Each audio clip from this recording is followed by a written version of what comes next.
People's party जे chairman Bilawal Bhutto Zardari चयो आहे त पीपुल्स पार्टी जो बुनियाद कश्मीर जी आज़ादी जे करे रखियो वियो। असां 1000 सालनि ताईं कश्मीर जी आज़ादी जी जंग विढ़ंदासीं। इमरान नियाज़ी कश्मीर जो सफ़ीर बणजण बजाए कुलभूषण यादव जो सफ़ीर बणिजी वियो। आज़ाद कश्मीर जो ईंदड़ वज़ीर आज़म जियालो हूंदो।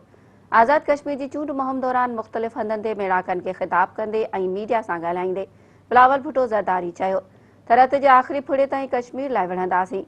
कश्मीर ते माज़ी जे वज़ीर आज़म ऐं इमरान ख़ान जे तरीक़ेकार में वाज़े फ़र्क़ु आहे। हुन चयो त आज़ाद कश्मीर जी आवाम खे पीपुल्स पार्टी जे उम्मीदवारनि ते मुकमल यकीन आहे। उहे असां सां गॾु ई रहंदा।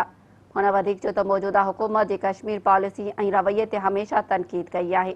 हू सम्झनि था त जोड़ तोड़ करे हुकूमत ठाहे वेंदासीं, पर आज़ाद कश्मीर में हाणे PTI हुकूमत नथी ठाहे सघे। हुन चयो त वालारियल कश्मीर में मोदी जो राज ऐं ज़ुल्म आहे। आज़ाद कश्मीर जो अवाम इमरान ख़ान जी महांगाई ऐं सुनामी खे भोॻे रहियो आहे। कश्मीर जो अवाम पंहिंजा फ़ैसिला पाण कंदो। हुन चयो त तव्हांजो भुट्टो सां अॼु जो रिश्तो न आहे, पर 3 नसलुनि जो रिश्तो आहे। इस्लामाबाद में वेठल सिलेक्टेड जे फ़ैसिलनि ते न हलंदासीं, कंहिंखां बि डिक्टेशन न वठंदासीं। फ़ैसिला मञींदासीं त सिर्फ़ अवाम जा मञींदासीं। हुन चयो त कश्मीर जो फ़ैसिलो कश्मीरी न पर कठपुतली करे रहियो आहे। कुलभूषण खे इनारो ॾियणो आहे त इमरान ख़ान अकेलो ॾे। पीपुल्स पार्टी उन ॾोह में इमरान ख़ान जो साथ न ॾींदी। हू चाहिनि था त पार्लियामेंट बि इन ॾोह में हुननि जो साथ ॾिए, पर असां ईअं करणु न ॾींदासीं। बिलावल भुट्टो ज़रदारी चयो त कश्मीर ते तारीख़ी हमिलो कयो वियो, पर कठपुतली ख़ामोश रहियो। कश्मीरी बहादुर आहिनि।